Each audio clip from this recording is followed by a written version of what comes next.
Corona कब ख़त्म होगा अभी? ये कॉमन क्वेश्चन है कि कोरोना कब ख़त्म होगा और अभी जो केसेस कम हो रहे हैं इसका मतलब क्या है? इसका मतलब क्या है? और सवाल ये पूछ रहे हैं वैक्सीन कब बनेगा, वैक्सीन कब बनेगा, वैक्सीन कब आएगा। हाँ। और एक क्वेश्चन ये आ रहा है बहुत कॉमन कि ये कोरोना की सेकंड वेव कब आएगी। हाँ। मैं ये बताना चाहता हूँ कि मैंने जो स्टडी किया है ना उसके हिसाब से कोरोना जो है ये कोविड-19 ये कभी ख़त्म नहीं होने वाला है। ये अभी ऐड हो गया जैसे कोविड ग्रुप में ऐड हो गया। स्वाइन फ्लू जैसे ऐड हो गया ना वैसे कोविड ग्रुप के अंदर कोरोना ऐड हो चुका है।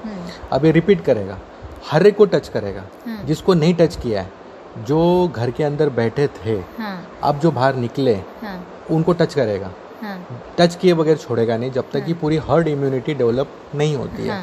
हर्ड इम्यूनिटी डेवलप होने के बाद भी अगरचे वो बंदा छूटा और किसी दिन कोरोना के कांटेक्ट में आया फिर से वो कोरोना से बीमार होगा। हर्ड इम्यूनिटी हर्ड इम्यूनिटी का मतलब ये है कि हमारे पास अगर हम लोग 20-25 लोग हैं एक ग्रुप में और उसमें से अगरचे 10 लोगों को कोरोना होके गया हुआ है तो वो उनकी जो डिफेंस वॉल जो बनती है, डिफेंस की जो दीवार बनेगी, क्योंकि अभी उनको होके गया है, उनके पास एंटीबॉडी है तो कोरोना उनके पास आएगा लेकिन उनको इन्फेक्ट नहीं कर पाएगा। उनको इन्फेक्ट नहीं कर पाने की वजह से वो किसी और को नहीं दे पाएंगे। वो डिफेंस वॉल है। लेकिन वो वॉल के पीछे जो लोग हैं जो लोग हैं 15 लोग, मैंने बोला ना 25 में से 10 को हो चुका है, 15 को वो 10 लोगों ने वॉल बना के रोक लिया। लेकिन 15 लोग अगरचे वो वॉल के दूसरे बाजू कभी गए या वो किसी कोरोना के कांटेक्ट में आए वो फिर से इन्फेक्शन में आ जाएंगे 100%। वो बचेंगे नहीं। लेकिन उस वक्त भी उनको वही बचाएगा, उनकी डिफेंस इम्यूनिटी। तो अगर तुमको कोरोना से बचना है तो हर्ड इम्यूनिटी का वेट करना वगैरह ये अपनी बात है, लेकिन इम्यूनिटी को स्ट्रॉन्ग करना तो मैंने पहले वीडियो के अंदर मैंने कंसेप्ट बताया ना। एक नेचुरली डेवलप करो टफ फाइट देके, अगर वो नहीं कर पा रहे हो तो होम्योपैथिक मेडिसिन लेके उसको बूस्ट करो। तीसरी लेवल है तुम वैक्सीन लो। वैक्सीन के अंदर क्या होता है कि हम लोग उसी वायरस का एक हल्का सा स्ट्रेन उसको इंजेक्ट करते हैं। हल्का सा स्ट्रेन हम लोग उसको इंजेक्ट करते हैं। जैसे पोलियो का वायरस क्या होता है कि हम लोग बच्चों में देते हैं ड्रॉप में, तो बच्चे के अंदर थोड़ा सा बुखार आ जाता है। वो बुखार क्या है?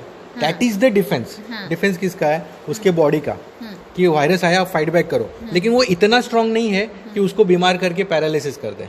लेकिन बीमार कर रहा है क्योंकि बुखार आ रहा है। बुखार आना इज गुड साइन। तो जैसे ही वो बुखार आ गया उसके अंदर एंटीबॉडी बन गया। अब लेकिन पोलियो का इन्फेक्शन और उसकी वैक्सीन और हेपेटाइटिस की वैक्सीन और अगर कोविड की वैक्सीन अगर हम लोग कंपेयर करते हैं तो कोविड का जो एंटीबॉडी है ये मैक्सिमम 3 महीने 4 महीने 6 महीने तक रुक सकता है। लेकिन उसके बाद ये इन्फेक्शन रिपीट करता है। उसका एग्जाम्पल कैसे है कि एक बार सर्दी होती है हमको, फिर 3-4 महीने के बाद फिर सर्दी होती है, फिर 3-4 महीने के बाद फिर सर्दी होती है। ये सर्दी बुखार के साथ है ना, 3-4 महीने के बाद रिपीट होती ही होती है। इसका मतलब आज अगर मुझे कोविड हुआ है तो 4 महीने के बाद मैं फिर से बीमार हो सकता हूँ कोविड से। ये पक्की बात है। तो उसके लिए ये है कि आज अगर मैं बीमार हुआ हूँ और वो बीमारी से मैं निकला हूँ, मतलब मेरे बॉडी में उसके लिए डिफेंस बन चुकी है। अब जब नेक्स्ट टाइम मैं बीमार पड़ूंगा तो उससे कम बीमार पड़ूंगा। लास्ट टाइम मुझे बहुत ज़्यादा दिन तक बुखार था, 10 दिन तक, लेकिन इस बार मैं शायद 5 से 6 दिन बीमार पड़ूंगा। तो वो 5-6 दिन जो पीरियड रहेगा उसमें वो स्प्रेड करेगा और करेगा ना, पक्का करेगा, क्यों नहीं करेगा। तो फिर कोविड जाएगा ही नहीं जाएगा। मैंने बोला ना वो तो लाइफ टाइम रहने वाला है। तो ये पूरा अपने आप सब रेडी होना ही हमको रेडी होना है। और जैसे अभी फीवर के लिए मैं बोल रहा हूँ आज कोरोना है, कोविड-19 है, कल कोविड-22 आएगा, तब तुम क्या करोगे?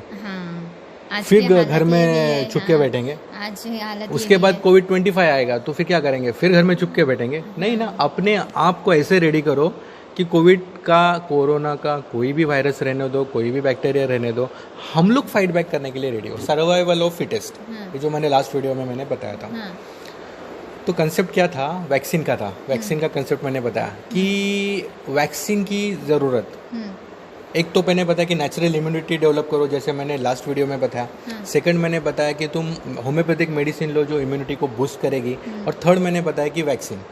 मैंने और एक चीज़ ऑब्जर्व की है कि इंडिया के लोग, ऐसे तो नहीं बोलना चाहता हूँ लेकिन मेरी थ्योरी ये कह रहा हूँ कि अगर जो बच्चे बचपन के अंदर शेंबड़े थे, जिनके नाक में से शेंबूड़ बहता था और जिनके मुंह में शेंबूड़ जाता था, या ऐसे फर्ज करो कि वो शेंबूड़ चाटने की जिसको आदत थी, होता है, वो तो बच्चों के अंदर रहता ही है। मैं बोलता हूँ कि वो कोविड से कम बीमार पड़ेंगे। क्यों? क्यों?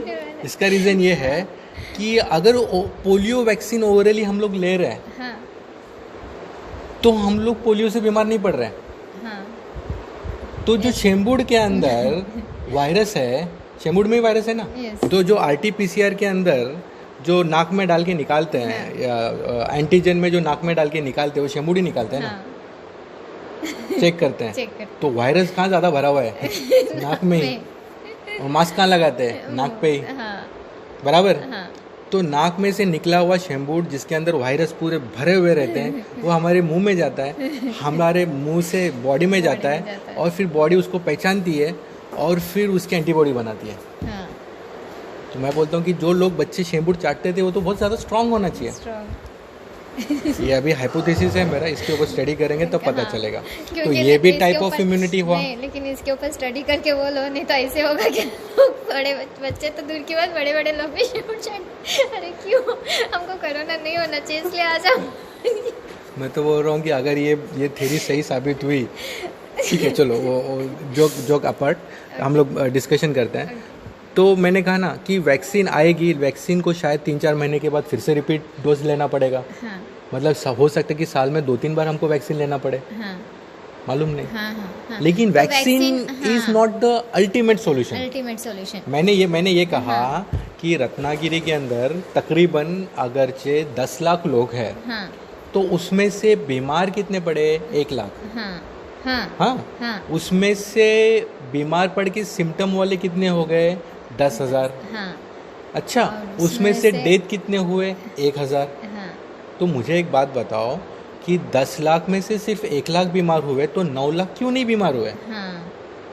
जो हुए वो भी क्योंकि ना उनका एंटीबॉडी दिखा रहा है, ना उनका RT-PCR बता रहा है। तो वो लोग बीमार इसलिए नहीं हुए क्योंकि उनके पास कोविड के अदर वायरस का एंटीबॉडी था, जिसने इस कोविड-19 के वायरस को बाहर से ही डिफेंड कर दिया, आने ही नहीं दिया।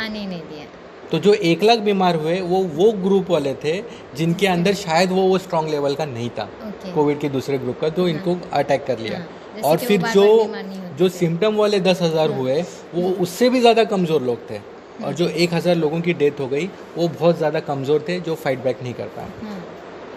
और इसके अंदर मैंने ऑब्जर्व किया है कि इम्यूनिटी के लिए एज मैटर नहीं करता है, मेल फीमेल है ये मैटर नहीं करता है, मॉर्बिडिटी है, मॉर्बिडिटी की वजह से कॉम्प्लिकेशन आ सकते हैं, लेकिन मॉर्बिडिटी पेशेंट को भी मैंने इसमें से निकलता हुआ देखा है। तो प्री मॉर्बिडिटी वाले पेशेंट भी इसमें से निकल रहे हैं, ओल्ड एज वाले भी निकल रहे हैं, छोटे बच्चे भी निकल रहे हैं, मेल फीमेल फैक्टर मायने नहीं रख रहा है। तो मायने सिर्फ एक ही चीज़ रखती है, इम्यूनिटी।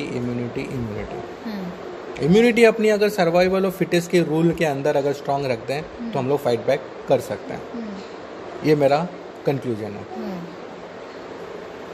अभी क्या सवाल है? अभी सवाल ये है कि ये तो चलते रहने वाला है रिपीट, और सपोज इन केस वैक्सीन बन भी गया, आ भी गया, हाँ, तो ये जब रिपीटेड होने वाला है, फॉर एग्जांपल 4 मंथ के बाद हो सकता है, 6 मंथ के बाद हो सकता है, हाँ, तो ये रिपीट होते रहने वाला, तो ये क्या वैक्सीन फिर कंटिन्यू लेना है? और जो पेशेंट एफर्ड कर सकते हैं, क्योंकि अभी तक तो आया नहीं, अब जब आएगा तो वो बेसिकली हो सकता है कि वो महंगा ही रहने वाला, तो हर कोई तो जो एफोर्डेबल पेशेंट है वो लोग तो उसको एफर्ड करेंगे, बेचारे गरीब लोग वो क्या करेंगे, वो कहाँ से एफर्ड करेंगे? नहीं, अभी वो वैक्सीन आने के बाद की बात है कि वो फ्री रहेगा या पेड रहेगा या उसको रिपीटेड लेना है या वन टाइम लेना है, लेकिन वन टाइम लेने वाले वैक्सीन में तो वो नहीं जाएगा, लेकिन इसको रिपीटेड लेना ही पड़ेगा। जैसा इन्फ्लुएंजा वायरस का जो वैक्सीन लेना वो ईयरली, साल में एक बार कंपलसरी लेना पड़ता, हाँ, कम से कम। तो मैं पर्सनली बताता हूँ कि मैं नेचुरल इम्यूनिटी पे ज़्यादा फोकस करता हूँ, और मैं उसको ज़्यादा सपोर्ट करूँगा। सेकंड सपोर्ट करूँगा होम्योपैथिक मेडिसिन लेके नेचुरली अपनी इम्यूनिटी बढ़ाओ। और तीसरी बात मैं ये कहूँगा कि आर्टिफिशियल मेडिसिन लेके कोई भी रहने दो, फिर अपनी इम्यूनिटी बढ़ाने के चक्कर में ना पड़ते हुए जितना हो सकता है उतना नेचुरली लो। जैसे विटामिन सी लेना है तो नींबू का पानी लेना है, कैल्शियम लेना है तो कैल्शियम जो नेचुरली मिलेगा उसको लेना है, जिंक लेना है तो जो नेचुरली मिलेगा उसको लेना है। अपने खाने पीने की रोजमर्रा की चीज़ों में अगर देखो बॉडी एक चीज़ ऐसी है कि तुम अगर चे इसको ऑन टेबल अगर सब चीज़ें अवेलेबल करोगे ना तो सुस्त बनेगी। बराबर। तुम सिमिलरली जितना बॉडी को तुम रेडीमेड विटामिन सप्लीमेंट अवेलेबल करोगे उतनी बॉडी है ना मेटाबॉलिज्म में स्लो हो जाएगी। उसको जो खुद से बनाना है ना प्रोसेस करके, जब मैं एक निवाला खाना खाता हूँ तो उसमें से मेरी body vitamin A, vitamin B, vitamin C, vitamin D, ये सब विटामिन को प्रोसेस करके, मिनरल्स को प्रोसेस करके ब्लड में लेती है। कौन करता है ये? मेरी बॉडी का मेटाबॉलिज्म करता है। और अगर मैं इसको अगर मैं रेडीमेड दूंगा तो फिर मेटाबॉलिज्म करेगी वो? नहीं करेगी। नहीं, उसको रेडीमेड ऊपर से मिल रहा है ना, तो क्यों इतना मेहनत? तुमने क्या किया? तुमने नेचुरल मेटाबॉलिज्म को डिस्टर्ब कर दिया। और जिस वक्त तुम्हारा नेचुरल मेटाबॉलिज्म डिस्टर्ब हो जाएगा तो वो मेटाबॉलिज्म दूसरे मेटाबॉलिज्म को डिस्टर्ब करेगा। हो सकता है कि वो मेटाबॉलिज्म शायद तुम्हारा ग्लूकोज मेटाबॉलिज्म हो,